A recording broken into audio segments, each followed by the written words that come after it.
आप सभी को मेरा नमस्ते। 5 तारीख की दूसरी शिफ्ट है ये CGL 19 के। पहला क्वेश्चन कुछ इस तरीके से, एक तो ये जो 5 तारीख की सेकंड शिफ्ट थी ये सबसे टफेस्ट मानी जा रही थी, क्योंकि इसमें नॉर्मलाइजेशन का प्रॉफिट सबसे ज़्यादा हुआ था। तो इसमें कुछ टाइम लग सकता है क्योंकि लेंदी मैथ है, और इसके पहले क्वेश्चन को सॉल्व करते हैं। और ये बहुत सही समय है, आपको इस समय पे प्रीवियस ईयर पे ही स्टिक करना चाहिए, जिस हिसाब से अभी एग्ज़ाम आपका 1 महीने बाद है। तो आइए देखते हैं पहले क्वेश्चन को। कुछ संख्याओं का औसत इतना है और उसमें से 75% संख्याओं को 5.6 से वृद्धि कर दी जाए, और शेष 75% का मतलब होता है 3/4। इसका मतलब 3 संख्याओं को 5.6 से बढ़ा दिया जाए और बची हुई एक संख्या को 8.4 से घटा दिया जाए, तो उसमें इफ़ेक्ट क्या होगा। एक काम करते हैं कि 3 × 5.6 करते हैं, तो 5.6 करते ही कितना हो जाएगा 16.8। एक संख्या है जो 8.4 से है, तो ये पॉजिटिव में है, माइनस में 8.4, तो कितना हो जाएगा 8.4 ही हो जाएगा प्लस का। तो इसका मतलब पूरे में मैंने 4 नंबर माने हुए हैं ना, तो पूरे में ये 8.4 डिवाइड हो जाएगा, तो ये 2.1 से बढ़ जाएगा। तो 54.6 तो पहले से 2.1 और ऐड हो जाएगा, तो कितना हो जाएगा 56.7। नेक्स्ट क्वेश्चन क्या कह रहा है, कॉसेक। अच्छा, ऐसे क्वेश्चन में आपको ये दिख रहा है कि ये इससे कट जाएगा, ये इससे कट जाएगा, वो 90 - थीटा करने से वो सेम ही आ जाएगा। जैसे इसकी वैल्यू करेंगे तो ये आ जाएगा, इसकी वैल्यू करेंगे तो ये आ जाएगा, और कट जाएगा तो 0 आ जाएगा इसका आंसर। इसमें तो कुछ था ही नहीं। नेक्स्ट क्वेश्चन, कुछ तालिका में 4 कंपनियां हैं ABCD। 6 वर्षों में कारों की बिक्री हज़ारों में दर्शाती है, तो अध्ययन करें। ठीक है, 15, 17 और 18 ये B द्वारा बेची गई, तो B से 15, 17 और 18, B ये और ये, तो 6, 5, 11, 12, 180। 13, 15, 17, 18 ये C का, तो 13, 15, 17, 18 यही तो 13, 15, 17 और 18, तो 6, 3, 9, 5, 14, 26 और 7, 6, 13, 15, 6, 21, 21, 6, 27, 270। तो कितना बचेगी कुल परसेंट, कितने परसेंट कम है, तो इससे 90 कम है। ये जो 180 है 90 ही तो कम है, तो 1/3 हो गया। तो 1/3 का मतलब कितना, 33 से 1/3% कम हुआ है। नेक्स्ट क्वेश्चन को देख लेते हैं। 17 में ABD कंपनियों द्वारा बेची गई कुल कारों की संख्या, 18 में सभी 4 कंपनियां, तो 18 की चारों कंपनियां कौन सी हैं, ये तो 6, 4, 10 और 10, 20, 7, 7, 14, 14, 12, 26, 2, 28, 280 हो रहा है। तो यहाँ से एक चीज़ तो मुझे यही समझ में आ रही है कि इसका एक मल्टीपल यही पॉसिबल है। ये भी हो सकता है, लेकिन चलिए देख ही लेते हैं। 17 में ABD देखेंगे तो A, B और D, तो ये हो जाएगा 7, 5, 12, 5, 17, 1, 18, 180। अब तो कंफर्म है कि 9 और 14 का ही रेशियो बनेगा। नेक्स्ट क्वेश्चन को देख लेते हैं। क्वेश्चन कह रहा है कि एक ट्राइंगल है PQR, जिसमें कि PQ 24 है, ठीक, और Q 58 है, और S और T PQ और PR पे कोई S और T है, ठीक है, ये S है और ये T है। तो कह रहा है कि PQ और PR पर, ठीक, STR 122 है, ये 122 है, तो ये 58 हो जाएगा। अब एक चीज़ देखिए सिमिलरिटी से, ये एंगल तो बराबर ही है दोनों में, मतलब इस बड़े वाले में PQR में और PST में, इन दोनों में देखना है तो ये एंगल तो दोनों में कॉमन है, और ये 58 तो ये 58, इसका मतलब ये एंगल और ये एंगल आपस में इक्वल होंगे। अब सिमिलरिटी से लगा देंगे। PS और RT पूछा हुआ है, तो RT पूछा है, इसका मतलब पहले RT ही रख लेते हैं। RT किसके सामने आ रहा है, इसके सामने, तो RT अपॉन में इस वाले एंगल के सामने कितना 24, ठीक है। फिर क्या पूछ रहा है, PS पता ही है हमें, तो PS है 58 के सामने, तो PS 58 रख लेते हैं 14, ठीक है। और 58 के सामने इसमें कितना है PR की वैल्यू दे रखी है, सॉरी इसमें छोटे वाले के सामने PT है, ये सॉरी PT है, ये PT जो कि 12 के बराबर है, तो ठीक है। ये 14 और 14 नीचे क्या हो जाएगा 12 प्लस RT, तो ये 1/2 आ जाएगा, तो ये 14 है, तो ये 28 होना चाहिए। तो इसका मतलब ये 16 होगा, तभी जाके 28 बनेगा। ये आपका सिमिलरिटी से आ जाएगा, बहुत सिंपल है। सिमिलरिटी आती है तो कोई दिक्कत नहीं होगी। कह रहा है कि कंपनी ए द्वारा 17 और सी द्वारा 13 में बेची गई कारों की कुल संख्या सभी 4 कंपनी द्वारा 13 और 16, तो 13 का ये है और 16 का ये है, निकाल लेते हैं। 13 का निकालेंगे तो 20 हो जाएगा, 6 4 10 और 17 का 18, तो 20 4 24, 240 प्लस 16 का निकालेंगे तो 8 2 10 3 13 और फिर 7 6 13 14 14 21 5 26, 263 आ जाएगा। ये टोटल आ गया। और जो ए का 17 कितना है, ए का 17 है 52 और सी का 13 है ये, तो ये हो जाएगा 117 और कितने प्रतिशत है तो वो 100 लगा लीजिए, और ये आपको करना है। तो इसको जो ऐड कर देंगे तो कितना हो जाएगा, 2 2 4 1 503, तो आप डिवाइड करेंगे, अब डिवाइड कर लेंगे तो इतना ही आंसर आ जाएगा, इससे ज़्यादा नहीं जाएगा। नेक्स्ट क्वेश्चन को करते हैं। यदि किसी लंबवृत्तीय बेलन मतलब सिलेंडर में, ठीक है, त्रिज्या 10% कम हो जाती है, मतलब 10 से कितनी हो जाती है 9, ठीक है, और ऊंचाई हो जाती है 5 से 6, तो क्योंकि जो इनका आयतन होता है वो इनका स्क्वायर होता है इंटू एच होता है, इनका स्क्वायर होता है इंटू एच होता है, तो 100 500 हो जाएगा एरिया इसका, और ये 81 6 21 6 6 48 486, तो ये कितना कम हो रहा है, 14 कम हो जा रहा है।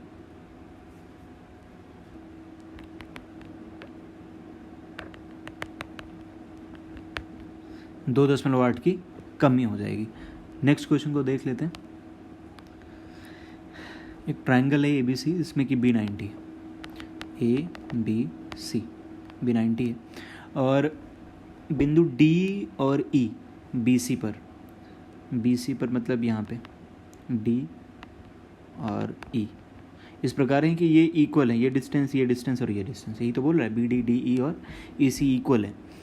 कौन सा विकल्प सही है, तो ऐसे में कुछ मान लीजिए, हम मान लेते हैं कि 1 1 1 तो 3 हो गया, ये 4 मान लें, ये 5 मान लें, ऐसा ट्रायंगल पॉसिबल है, 3 4 5 का वो बनता ही है। तो अब इसमें मान लीजिए यही अब आंसर सही है, तो हम इसी में रख के देख लेते हैं कि AE मतलब ये AE कितना हो जाएगा, ये 2 है ये 4 है, तो 16 और 2 दूनी 4 20 √20 आ जाएगा AE, ठीक है, ये AE हो गया। उसके बाद AC कितना है हमें पता है, AC 5 है, और AD कितना है, AD भी निकाल लेते हैं, तो 17 हो जाएगा रूट का AD।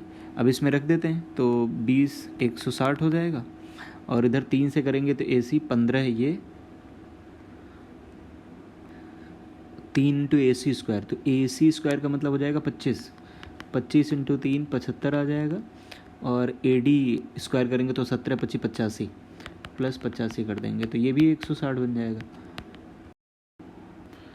सॉरी थोड़ा गलती हो गई, हाँ दोनों तरफ 160 बन रहा है, तो इसका मतलब यही आंसर सही है। ऐसे कर सकते हैं, इससे बढ़िया तरीका तो मुझे कोई लग नहीं रहा है, और हाँ ऐसे ही करना है तो मैं, ठीक है। नेक्स्ट क्वेश्चन क्या कह रहा है, ऐसे क्वेश्चन का एक बहुत सिंपल तरीका बताते हैं, अमिया सर ने इसका एक बहुत अच्छा तरीका बताया है, मैं भी बता देता हूँ आपको कि पहला नंबर मतलब अब देखिए 10 + x, क्योंकि यहाँ पे प्लस बोला गया, जोड़ा हो गया, तो 10 + x, इन दोनों के बीच का गैप तो कितना है 10 = फिर ये थर्ड नंबर 22 + x, ये तरीका आप नोट कर लें, और इन दोनों का गैप तो ये 6, तो यहाँ से 5 यहाँ पे 3, तो 5x में 3x जाएगा तो 2x बचेगा, और 66 में 50 चला जाएगा तो 16 बचेगा, x = 8 आ जाएगा। 8 आते ही क्या हो जाएगा, ये 9 बन जाएगा, और ये 25 बन जाएगा। तो इनका मध्य अनुपात निकालेंगे तो 9 × 25, इसका मतलब 15 इसका आंसर हो जाएगा। नेक्स्ट में क्या है,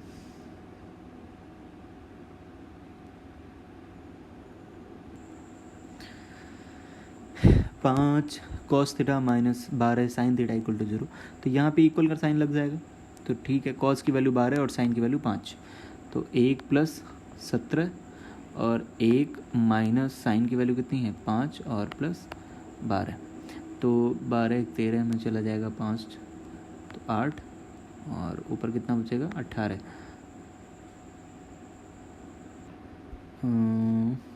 लेकिन नहीं, अब क्योंकि यहाँ पे 1 है इस वजह से आपको थोड़ी सी प्रॉब्लम होगी। आप यहाँ से इसको करिए तो ये हो जाएगा tan थीटा इक्वल टू हो जाएगा 5/12 और इससे ये पता चल जाएगा कि ये परपेंडिकुलर है, ये हाइपोटेनस है, ये बेस है, तो हाइपोटेनस कितना हो जाएगा 13। तो यहाँ पे 13 आ जाएगा, यहाँ पे 13 आ जाएगा, तो ऊपर बन जाएगा 30 और नीचे बन जाएगा 25 और 5 जाएगा तो 20, तो 3/2 इसका आंसर आएगा।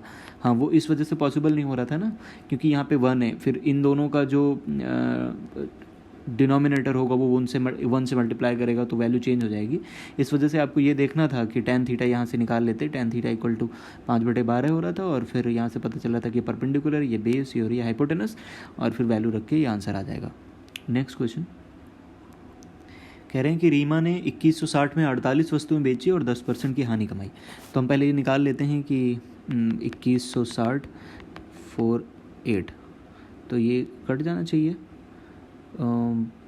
6 से काट देते हैं, 6 48 और ये 36 0, 8 से काट देंगे, 8 चौको 32, 8 45, 45 आ जाएगा। ठीक है, 45 ये किसकी वैल्यू है 10% हानि, मतलब 9 की वैल्यू है, तो 10 की निकाल लेंगे तो कितनी हो जाएगी 50, और 50 में भी ये बोल रहा है कि 12% लाभ कमाने के लिए, 12% लाभ कमाने के लिए क्या हो जाएगा 112/100, तो ये कितना हो जाएगा 56, मतलब उसको 56 में एक चीज़ को बेचना चाहिए। और रुपए वैल्यू कितने दे रखी है आपने 20-16, तो 20-16 रुपये में 56 रुपये की कितनी चीज़ें बेच पाएंगे 56 से, एक ही ऑप्शन है जिसमें कि नोमरेटर डिजिट यूनिट डिजिट 6 है, तो यही होगा। कह रहे हैं कि ए और बी अपनी आय का B 100 मान लेता है आय पहले, और 60% खर्च करते हैं, मैं मान लेता हूँ कि ये एक्सपेंडिचर है, सेविंग है, तो ए 60% खर्च करता है तो कितना बचाएगा 40, ठीक है। ये 75 खर्च करता है तो कितना बचाएगा 25। कह रहे हैं कि ए की बचत बी की बचत की तुलना में 20% अधिक है। जो ए की बचत है, मैं इनको थोड़ा सिंप्लीफाई कर लेता हूँ, ये ऐसे 0 कट जाएगा, 25 से 25, 25 3 75, 25 चौको 100, यहाँ पे और कट सकता है 2 3 और 5, ठीक है। अभी तो ये ज़्यादा हो रहा है, ये अभी तो ये 2 है और ये 1 है, तो 50% के इक्वल है, लेकिन हमें करना कितना है, हमें करना ये है कि 20% अधिक है, मतलब ये 5 है तो ये कितना है 6, तो मैं इस पूरी को 6 से मल्टीप्लाई करते चला जाता हूँ और इस पूरे को 5 से मल्टीप्लाई करते चला जाता हूँ। तो अब देखिए इसमें क्या निकलेगा, इधर वाले में, इधर में निकलेगा 30 18 और 12, इधर वाले में क्या निकलेगा 5 से मल्टीप्लाई करेंगे तो 20 15 और 5, ठीक। और ये 2, क्योंकि ये इधर 1 है इधर 2 है, तो ये 2 भी जाके इधर मल्टीप्लाई करेगा, तो यहाँ 2 से, यहाँ 2 से, यहाँ 2 से।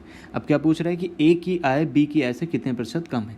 ए की आय 30 है तो बी की आय कितनी है 40, तो कितना कम है 10 कम है, तो 10/40 का मतलब 25% कम है। ऐसे क्वेश्चन में आपको सीधा ये देखना है कि यहाँ क्या है साइन थीटा, तो सबको साइन थीटा में चेंज करना है। 11 साइन को मैं मान लेता हूँ x² माइनस, तो 1 प्लस हो जाएगा x² plus 4x minus 4 equal to 0, तो 12x² हो जाएगा और प्लस का 4x माइनस का 5 इक्वल टू 0, तो 12 पंचे 60, 10 माइनस 6 बन जाएगा, तो 10 माइनस 6 का मतलब बटे 12 कर देंगे तो 1/2। अब ये साइन की वैल्यू है ना साइन, तो साइन में 1/2 कब होता है जब 30, तो इसका मतलब क्या है एंगल 30 आ गया, मतलब साइन थीटा इक्वल टू 1/2 कब होगा जब ये 30 होगा। अब यहाँ पे 30 रख दीजिए, तो cos 60 और cot 60, तो cos 60 की वैल्यू मैं रख देता हूँ यहाँ पे, cos 60 की वैल्यू कितनी हो जाती है 1/2 प्लस cot 60 की वैल्यू 1/√3 प्लस अपॉन में 660 का मतलब होता है जस्ट ऑपोजिट, तो 2 प्लस माइनस tan 60 मतलब √3। अब इसको आप मल्टीप्लाई कर दीजिए तो ऊपर कितना हो जाएगा √3 + 2, √3 + 2 अपॉन 2√3 और 2 माइनस √3।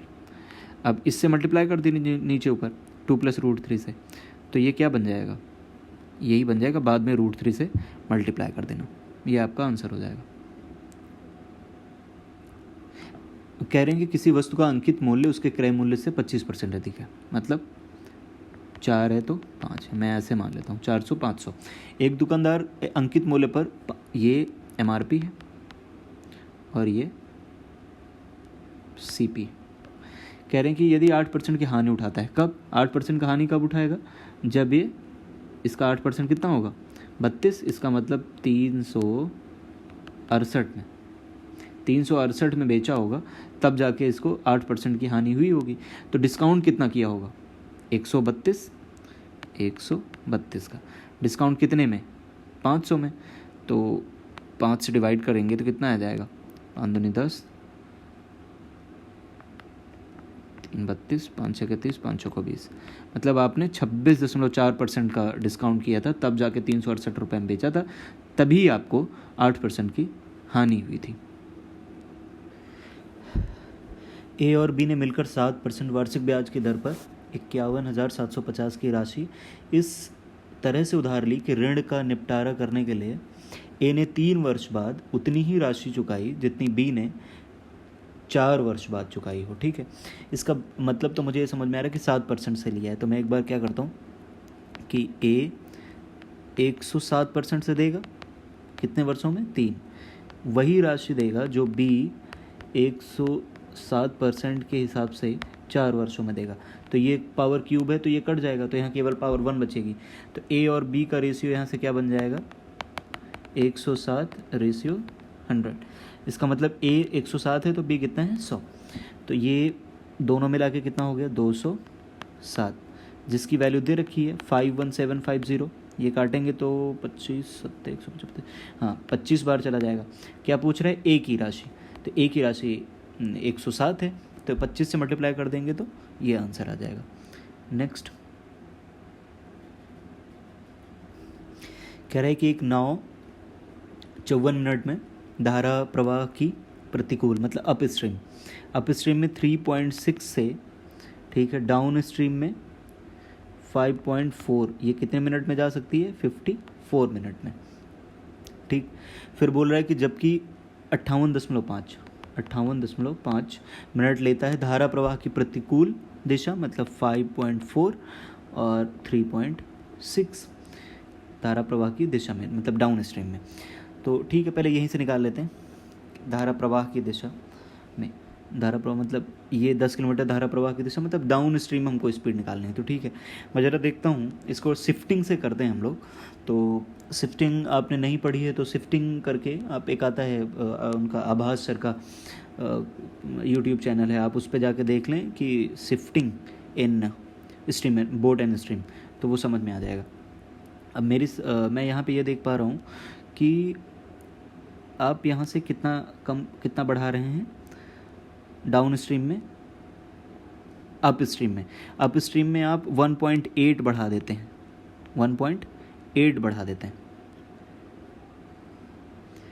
जो कि आप यहाँ से काट के ला रहे हैं। ये जो डाउन स्ट्रीम में 5.4 जा रहे थे, उसी का 1.8 काट के यहाँ पे ले आ रहे हैं अप स्ट्रीम में। तो 1.8 लाते ही आपके कितने मिनट बढ़ जाते हैं 4.5 मिनट। तो हम पूरे के पूरे 54 मिनट ले आए हैं।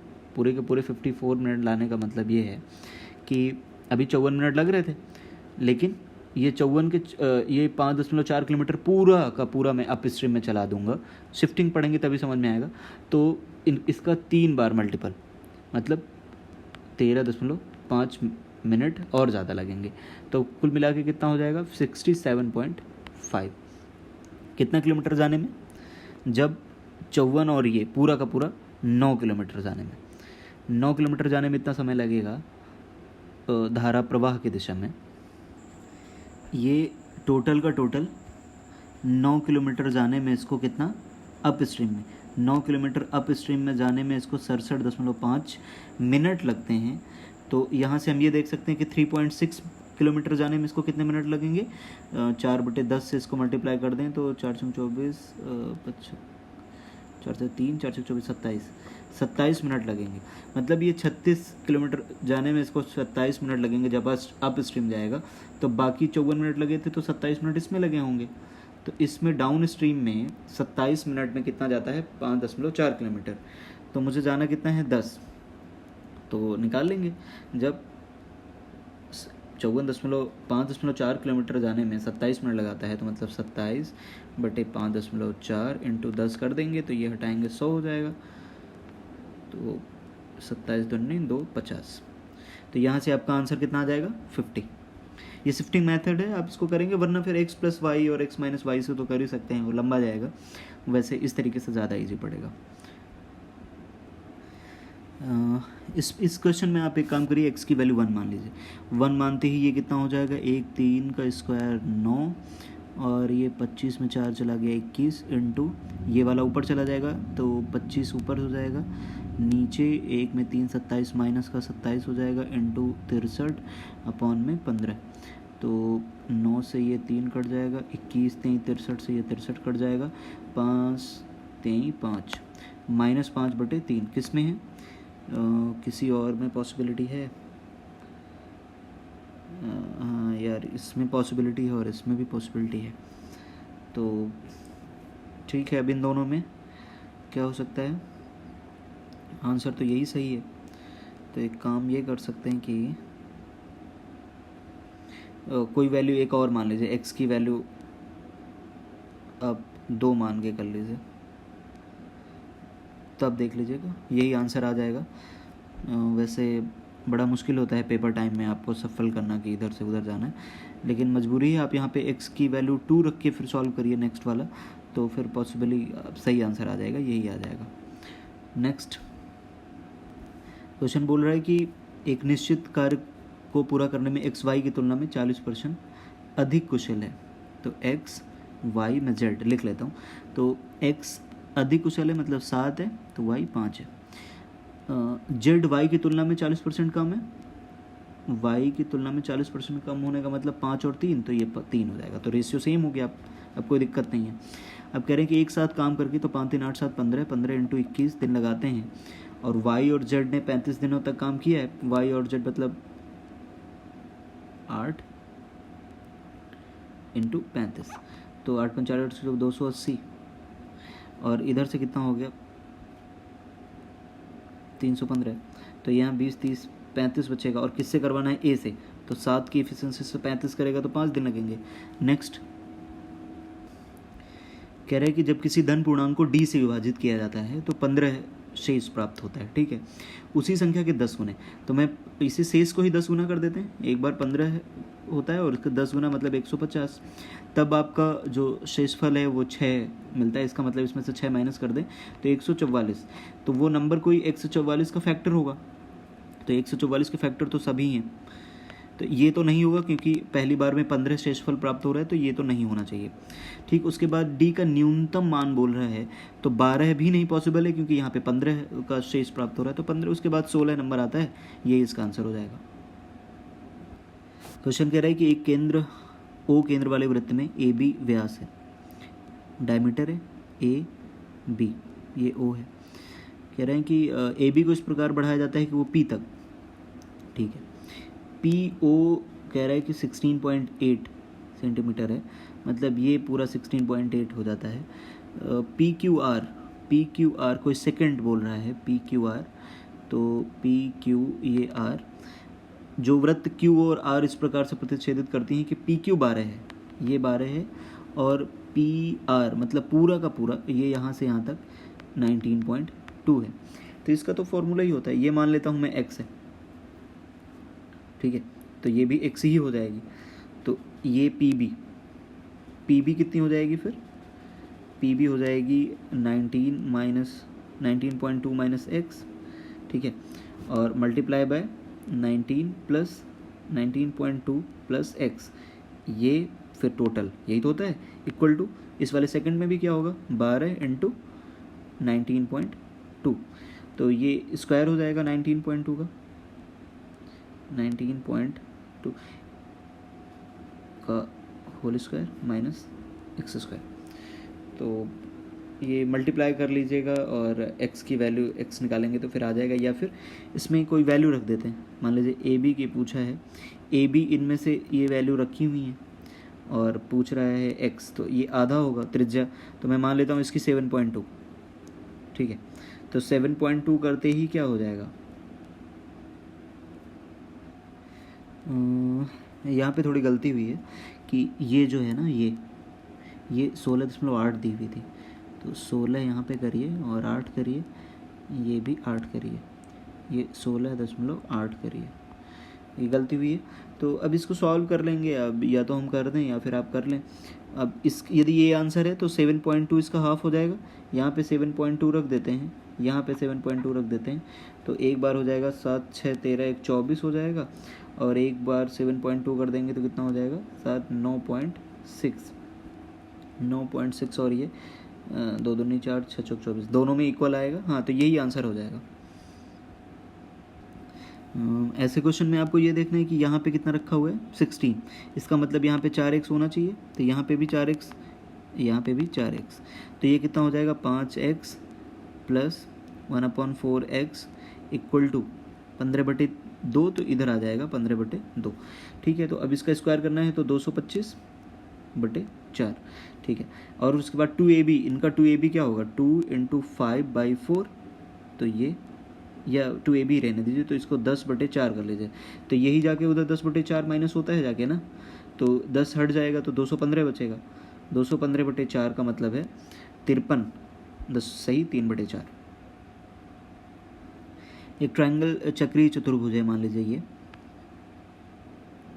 कहते हैं कि A B C D, A D और बी सी को, तो ए डी और बी सी को आगे बढ़ाया जाता है तो कहीं पी पे मिलते हैं, और फिर कह रहे हैं कि डी सी और ए बी, डी सी और ए बी मतलब इनको कहीं बढ़ाया जाता है तो ये क्यू पे मिलते हैं। कह रहे हैं कि ए 60 है, ये 60 है, ठीक है, और ए बी सी 72 है, मतलब ये 72 है। फिर कह रहे हैं कि डी पी सी मतलब ये, और बी क्यू सी मतलब ये, इन दोनों का डिफरेंस कितना होगा। ये 60 है, ये कितना है 72, तो ये कितना हो जाएगा 7 6 13 है 132, तो ये हो जाएगा 48। ठीक, ये 72 है, तो ये कितना हो जाएगा 108, 108 और 60 मिलते अगर 168, तो कितना बच जाएगा ये 12, तो 12 और 48 का डिफरेंस कर देंगे तो कितना आ जाएगा 36। ऐसे क्वेश्चन में आपको केवल कैलकुलेशन करनी है, तो यहाँ से हो जाएगा 1/2 आ जाएगा इतने का। फिर आप इसको सॉल्व कर लेते हैं तो कितना हो जाएगा 3 × 5 = 15, 16/3 जो कि 8/3 हो जाएगा, और 4 दूनी 8 1 9, तो 8 त्रिक 24 हो जाएगा। ये पूरा कितना हो जाएगा 24, तो डिवाइड का साइन है तो 1/24 हो जाएगा, 5 × 15 = 16/5, 8 दूनी 16 8 त्रिक 24, तो 2/15, इसकी पूरे की वैल्यू 2/15 आ जाएगी। यहाँ से कितना हो जाएगा 5/2 × 15, 2/15, तो 2 से 2 कटेगा, ये 1/3, इस पूरे का 1/3 आ गया, तो ये 1/2 अभी था, 1/2 ये है, तो मिलकर 1 हो गया, और प्लस 1/3 और इधर वाले सेक्शन को सॉल्व कर लेते हैं तो कितना हो जाएगा 3 के 3 4 4, 1/4 आ जाएगा, तो इसकी 1/4 आएगी, तो 4/1 हो जाएगी क्योंकि डिवाइड है, तो 8 7 15/8, तो 15/2 हो जाएगा, और इस पूरे की वैल्यू 15/2 आ जाएगी, और तो फिर